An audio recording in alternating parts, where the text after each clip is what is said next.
തമിഴക വെട്രി കഴകത്തിന്റെ പരിപാടികൾ വീണ്ടും പുനരാരംഭിക്കുകയാണ്. Meet the people ക്യാമ്പയിന്റെ ഭാഗമായി ഇപ്പോൾ വിജയ് സംസാരിക്കുന്നു കാஞ்சிபுரത്ത്. തലസമയം சாப்பிட்டாதான் சொன்னோம். அதையே நீங்க அதிர்ச்சியா எடுத்துக்கிட்டீங்கன்னா அதுக்கு நாங்க என்ன பண்றது? அதே நீங்க விமர்சனம்னு சொன்னீங்கன்னா நாங்க என்ன பண்றது? இன்னும் நாங்க விமர்சனம் செய்ய ஸ்டார்ட் பண்ணவே இல்லையே, இன்னும் நாங்க அடிக்க ஸ்டார்ட் பண்ணவே இல்லையே, அதுக்குள்ள அலர்னா எப்படி?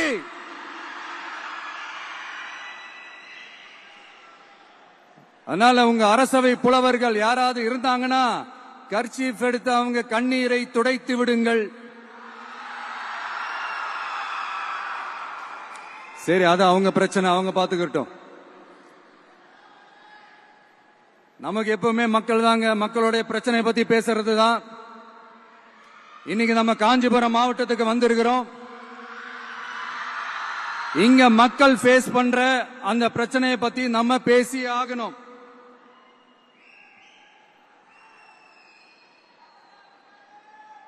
இந்த காஞ்சி மண்ணை வாழ வைக்கிற ஜீவ நதி பாலாறு, உயிர் நதி பாலாறு. இந்த மக்களோட உயிரோடவும் ரத்தத்தோடும் கலந்து ஓடுவது பாலாறு.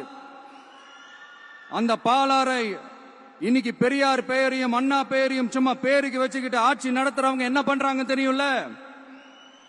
சுரண்டிட்டாங்க, கொள்ளையடிச்சிட்டாங்க, நாசம் பண்ணிட்டாங்க, மோசம் பண்ணிட்டாங்கன்னு இன்னும் என்ன வேணாலும் சொல்லலாம். ஆக மொத்தம் அழிச்சிட்டாங்க.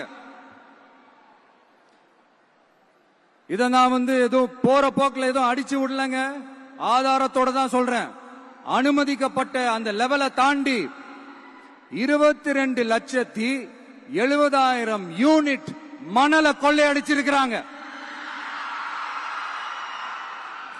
ஆக மொத்தம் இதுல அவங்க அடிச்ச கொள்ளை எவ்வளவு தெரியுமா? ரொம்பலாம் இல்ல, கம்மி தான். 4,730 கோடி. கம்மி தான் இல்ல? இதுக்கெல்லாம் அவங்க ஆதாரம் கேட்க முடியாது. ஏன்னா இந்த ஆதாரம் ஆல்ரெடி கோர்ட்ல இருக்குது, அமலாக்கத்துறை டிபார்ட்மெண்ட்ல இருக்குது. அந்த டிபார்ட்மெண்ட்ல வேலை செஞ்ச சில நல்லவர்கள் அவங்க அடிச்ச அந்த கொள்ளையெல்லாம் தாங்க முடியாம வெளியில சொன்ன அந்த ஆதாரங்கள் இதெல்லாம் சம்பந்தப்பட்டவங்களுக்கு இன்னும் நல்லாவே தெரியும். அதனால இது சம்பந்தமா ஆதாரங்களை கொடுலாம் அவங்க கேட்க முடியாது.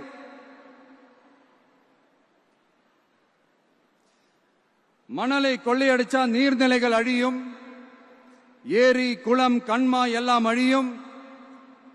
இதெல்லாம் அழிஞ்சா விவசாயம் அழியும், விவசாயம் அழிஞ்சு போனா விவசாயிகள் அழிஞ்சிருவாங்க. ஆக மொத்தம் நாம எல்லாரும் மொத்தமா அழிஞ்சு போக வேண்டியதுதான். இப்படி மேல இருந்து கீழே வரைக்கும் ஒரு கட்சியை சிண்டிகேட் போட்டு கொள்ளையடிக்கிறத கேள்விப்பட்டிருக்கிறீங்களா மக்களே? இதே காஞ்சிபுரத்தோட உலக பெருமை நம்ம பட்டும் கைத்தறி துணியும் அதை தயாரிச்சு கொடுக்கிற கைத்தறி நெசவாளர்களும் தான். காஞ்சிபுரம் பட்டுன்னு சொன்னா உலகத்துக்கே தெரியும். ஆனா அதை தயாரிச்சு கொடுக்கிற நெசவாளர்கள் நிலை என்ன தெரியுமா? வறுமை, துன்பம், கந்துவட்டி கொடுமை. பட்டு கைத்தறிக்கு கூட்டுறவு சங்கங்கள் இருக்கு, பருத்தி கைத்தறிக்கும் கூட்டுறவு சங்கங்கள் இருக்கு. சுமார் 40,000 பேர் அதில் உறுப்பினர்களா இருக்கிறாங்க. அது போக சாய தொழில், தறிப்பட்டறை தொழில் இதை நம்பி 40,000 குடும்பங்கள் இருக்கு. ஆனா அவங்களோட ஒரு நாள் கூலி எவ்வளவு தெரியுமா? வெறும் 500 ரூபா தான். அதை கொஞ்சம் அதிகப்படுத்தி கொடுங்கன்னு போராடி போராடி பார்த்து ஒண்ணு நடக்கல. இதோட அவங்க கஷ்டம் முடிஞ்சுதா? வடகிழக்கு பருவமழை அந்த 500 ரூபா கூலிக்கு வேட்டு வச்சிடுச்சு. எப்படி விவசாயிகள் டெல்டா மாவட்டங்கள்ல மழையால பாதிக்கப்பட்டாங்களோ அவங்களை கண்டுக்காம எப்படி இந்த அரசாங்கம் கைவிட்டுடுச்சோ அதே மாதிரிதான் நம்ம கைத்தறி நெசவாளர்களும் மழையால பாதிக்கப்பட்டிருக்கிறாங்க. அடுத்து இந்த காஞ்சிபுரம் மாவட்டத்தோட பஸ் ஸ்டாண்ட் 60 வருஷத்துக்கு முன்னாடி கட்டினதான். அண்ணா அவர்கள் ஆட்சிக்கு வந்தப்போ கட்டியிருப்பாங்க போல. அது இன்னும் புதுப்பிக்க கூட முடியாம கேட்டா என்ன சொல்லுவாங்க? அந்த லேண்ட் கேஸ்ல இருக்குது. இல்ல நான் கேக்குறேன், ஒரு கவர்மெண்ட்னால வேற ஒரு நல்ல இடத்தை தேர்வு செஞ்சு ஒரு பஸ் ஸ்டாண்ட் கட்டி தர முடியாதா?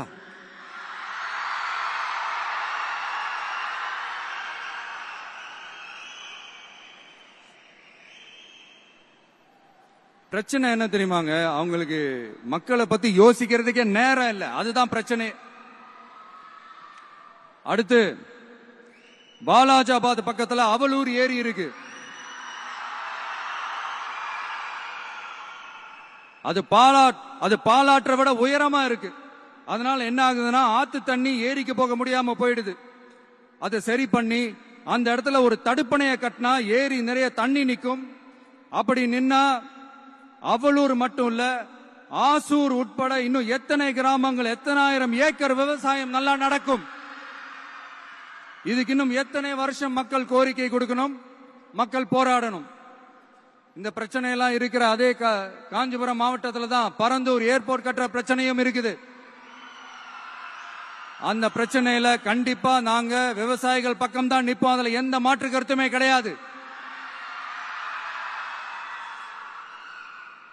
இந்த கவர்மெண்ட் பரந்தூர் விவகாரத்துல எங்களுக்கோ இல்ல விவசாயிகளுக்கோ எந்த விதமான காரணங்கள் சொல்லி எஸ்கேப் ஆகவே முடியாது. இப்படி மக்களுக்காக மக்களோட பிரச்சனைகளை எடுத்து பேசுறதுனால இப்ப ஆட்சியில் இருக்கிறவங்களுக்கு நம்ம மேல ஒரு ஆத்திரம் வரத்தானே செய்யும். அதனாலதான் நீங்க பாத்தீங்கன்னா சட்டசபையில் ஆரம்பிச்சு ஒரு சாதாரண நிகழ்ச்சி வரைக்கும் எல்லா மேடையிலையும் மேடைக்கு மேடை டிவிக்கே தான்.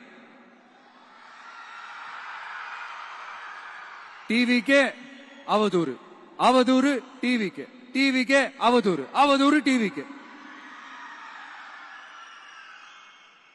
இதுக்கெல்லாம் கண்டிப்பா நாங்க பதில் சொல்லுவோம், சொல்லாமலாம் இருக்க மாட்டோம். இப்ப கூட கரூரை பத்தி பேசுவேன்னு எதிர்பார்த்திருப்பாங்க. அதை நான் கொஞ்சம் அப்புறமா பேசுறேன். பட் இப்போ நம்மளுடைய விஷன் என்னன்னு சொல்லணும்னு நான் கொஞ்சம் ஆசைப்படுறேன். நம்ம ஆட்சிக்கு வந்தா அது என்ன வந்தா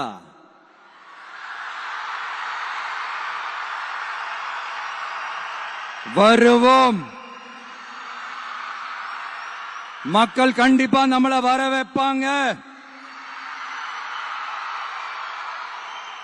மக்களுக்கான ஆட்சியை மக்களே விரும்பி வர வைக்கத்தானே செய்வாங்க. அப்படி மக்களால் அமைக்கப்பட போற நம் ஆட்சியில நம்ம என்ன செய்ய போறோம்ன்றது அதுக்கான அந்த தேர்தல் அறிக்கையில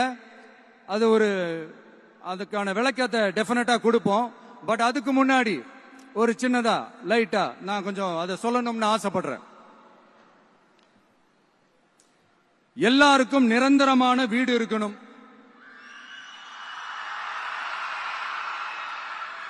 ஒவ்வொரு வீட்டுக்கும் ஒரு மோட்டார் சைக்கிள் வாகனம் உறுதியா இருக்கணும். காரும் தான் லட்சியம். அதுக்கான வசதி வாய்ப்பை உருவாக்குற அளவுக்கு பொருளாதார வளர்ச்சிக்கு வழியை உண்டாக்கணும். ஒவ்வொரு வீட்டில் இருக்கிற ஒவ்வொருத்தரும் மினிமம் டிகிரி படிச்சிருக்கணும்.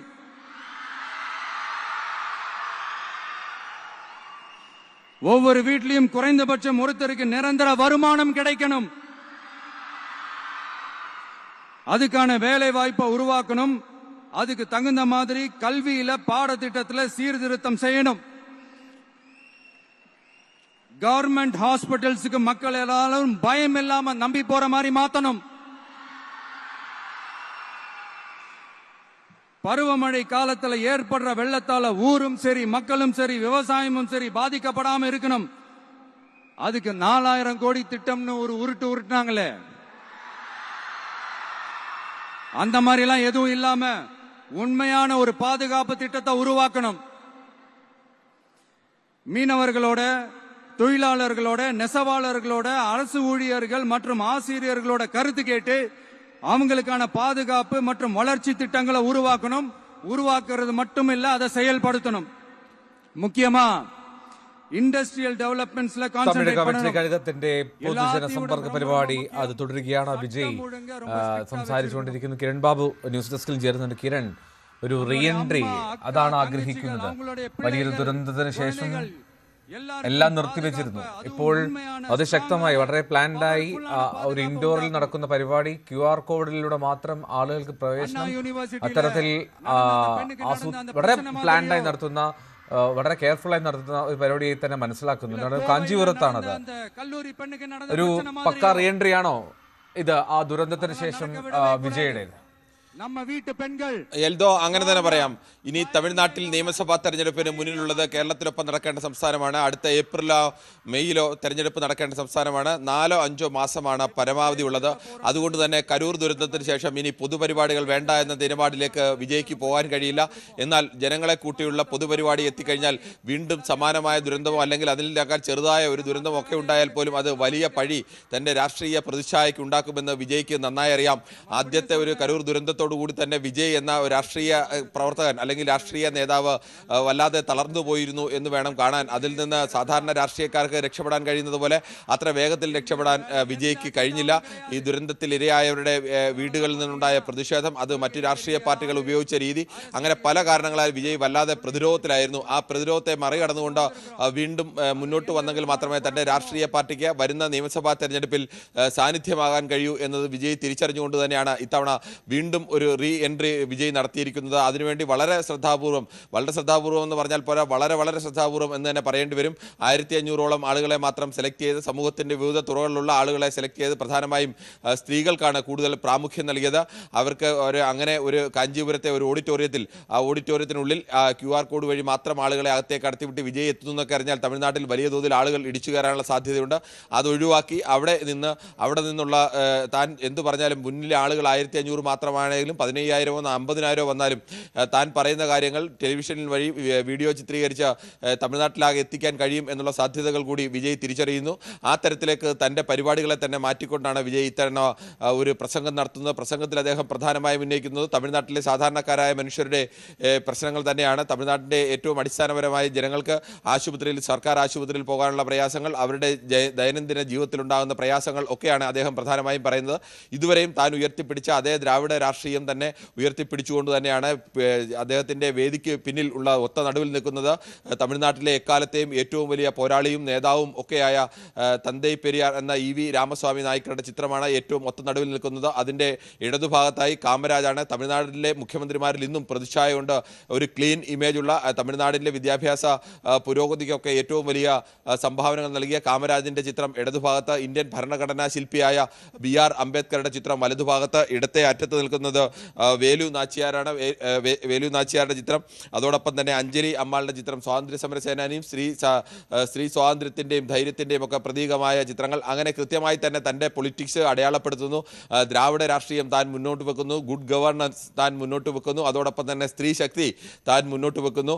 അത്തരം തമിഴ് അഭിമാനം അല്ലെങ്കിൽ തമിഴരുടെ ധീരത, ആ പോരാളിത്തം ഒക്കെ ഞാൻ മുന്നോട്ട് വെക്കുന്നു. ആ ഒരു രാഷ്ട്രീയം പറയുവാൻ വേണ്ടിയാണ്, ആ രാഷ്ട്രീയത്തിൽ ഊന്നി നിന്നുകൊണ്ട് തന്നെയാണ് വിജയ് പറയുന്നത്. പക്ഷെ പറയുന്ന വിഷയങ്ങൾ സമകാലിക DMK സർക്കാരിനെ നേരിട്ട് ആക്രമിക്കാതെ സർക്കാരിൻ്റെ വീഴ്ചകൾ, അല്ലെങ്കിൽ ഇത്രകാലം തമിഴ്നാട് ഭരിച്ച എല്ലാ സർക്കാരുകളുടെയും വീഴ്ചകൾ ഒന്നൊന്നായി എണ്ണിപ്പറഞ്ഞ് അവിടെ നിന്ന് മുന്നോട്ട് വരണം. ഓരോ വീട്ടിലും ഒരു ബിരുദധാരിയെങ്കിലും ഉണ്ടാവണം എന്നുള്ള ഒരു സ്വപ്നമാണ് തനിക്കുള്ളത്. ഓരോ വീട്ടിലും വിദ്യാസമ്പന്നനായ ബിരുദധാരിയായ ഒരാളെങ്കിലും ഉണ്ടാവണം. അയാൾക്ക് ഉയർന്ന ജോലി, സർക്കാരിൽ ഉയർന്ന ജോലി കിട്ടുന്ന സംവിധാനം ഉണ്ടാകണം. അങ്ങനെ സർക്കാർ സംവിധാനങ്ങളിലേക്ക്, ഉയർന്ന തസ്തികകളിലേക്ക്, സമൂഹത്തിൻ്റെ അധികാര ശ്രേണിയിലേക്ക് വരാൻ തമിഴ്നാട്ടിലെ സാധാരണക്കാരായ ജനങ്ങൾ കഴിയണം. ഇത് ഒരു വിഭാഗം മാത്രം കൈയടക്കി വെച്ചാൽ പോരാ. അത്തരം സാധാരണ ജനങ്ങളെ എങ്ങനെ കയ്യിലെടുക്കാം, അല്ലെങ്കിൽ അവരുടെ വികാരങ്ങളെ എങ്ങനെ എടുക്കാം. ആശുപത്രിയുടെ വിഷയങ്ങൾ പറയുന്നു, ബസ് സ്റ്റാൻഡിൻ്റെ വിഷയങ്ങൾ പറയുന്നു. തമിഴിലെ നേരിട്ട് DMKയോ അല്ലെങ്കിൽ മറ്റ് പാർട്ടികളെ, BJP അടക്കമുള്ള പാർട്ടികളെ അറ്റാക്ക് ചെയ്യാതെ ഈ പാർട്ടികളൊക്കെ സാന്നിധ്യമായി നിൽക്കുമ്പോഴും അവരൊക്കെ ഭരിക്കുമ്പോഴും തമിഴ്നാടിന് പൊതുവെ ഉണ്ടായിരിക്കുന്ന വീഴ്ചകൾ എന്തെല്ലാമാണ്, തമിഴ്നാട്ടിലെ ഏറ്റവും സാധാരണക്കാരായ മനുഷ്യർ അനുഭവിക്കുന്ന ദുഃഖങ്ങൾ എന്തെല്ലാമാണ്, സാധാരണക്കാരുടെ അടിസ്ഥാന പ്രശ്നം എന്തെല്ലാമാണ്, ഇത്തരം കാര്യങ്ങളാണ് പ്രധാനമായും ഉന്നയിക്കുന്നത്.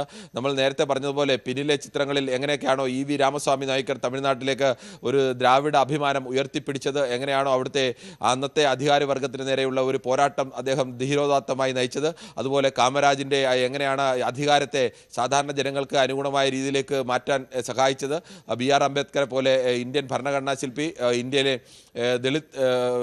ദളിതുകളടക്കമുള്ളവരുടെ വലിയ പിന്തുണ കൂടി തമിഴ്നാട്ടിൽ ആഗ്രഹിക്കുന്നുണ്ട് വിജയ്. അങ്ങനെ പലതരത്തിൽ തമിഴ്നാടിൻ്റെ ധീരതയുടെ വിജയുടെ പെൺ അടയാളങ്ങളായി നിൽക്കുന്നവരുടെ ചിത്രങ്ങൾ, അവരെയൊക്കെ ചിത്രങ്ങളും അവരുടെയൊക്കെ ആശയങ്ങളിലും ഊന്നി നിന്ന് തന്നെയാവും തൻ്റെ പ്രവർത്തനം എന്ന് ഒരിക്കൽ കൂടി വിളിച്ചറിയിക്കാൻ കൂടിയാണ് വിജയ് ആലോചിക്കുന്നത്. എന്തായാലും ഈ കരൂർ ദുരന്തത്തിന് ശേഷമുണ്ടായ ഒരു റീ എൻട്രി എന്ന് തന്നെ പറയാം. ആ റീ എൻട്രിയിൽ പഴയ പൊളിറ്റിക്സ് തന്നെയാണ് പൂർവാധികം ശക്തിയായി. ഒരുപക്ഷെ എനിക്ക് തോന്നുന്നു കൂടുതൽ ആളുകളൊക്കെ നിൽക്കുന്ന സ്ഥലങ്ങളിലൊക്കെ വിജയുടെ പ്രസംഗം പലപ്പോഴും ഒരു ഷോയ്ക്കായിരുന്നു കൂടുതൽ പ്രാമുഖ്യം നൽകിയിരുന്നെങ്കിൽ ഇത്തവണ ഷോയ്ക്കപ്പുറത്തേക്ക് പറയുന്ന വാചകങ്ങൾ, താൻ എന്തു പറയുന്നു എന്നത് ജനങ്ങളിലേക്ക് എത്തണം. ആ തരത്തിലേക്ക് പ്രസംഗം മുൻകൂട്ടി എഴുതി തയ്യാറാക്കി ആ തയ്യാറാക്കിയ പ്രസംഗം തന്നെയാണ് വിജയ് ഇവിടെ അവതരിപ്പിക്കുന്നത്. റൈറ്റ്, കിരൺ ബാബുവാണ് വിവരങ്ങൾ നൽകിയത്. വിജയുടെ ഒരു റീ എൻട്രിയാണ്. കാത്തിരിക്കാനും പറ്റില്ല, കാരണം സമയം കുറവ് മാത്രമാണ്. അത് തന്നെയാണ് വളരെ പെട്ടെന്ന് തന്നെ ഇത്തരത്തിൽ വളരെ പ്ലാൻഡ് ആയിട്ടുള്ള ഒരു റീ എൻട്രിക്ക് പ്ലാൻ ചെയ്തത് TV-ക്ക്.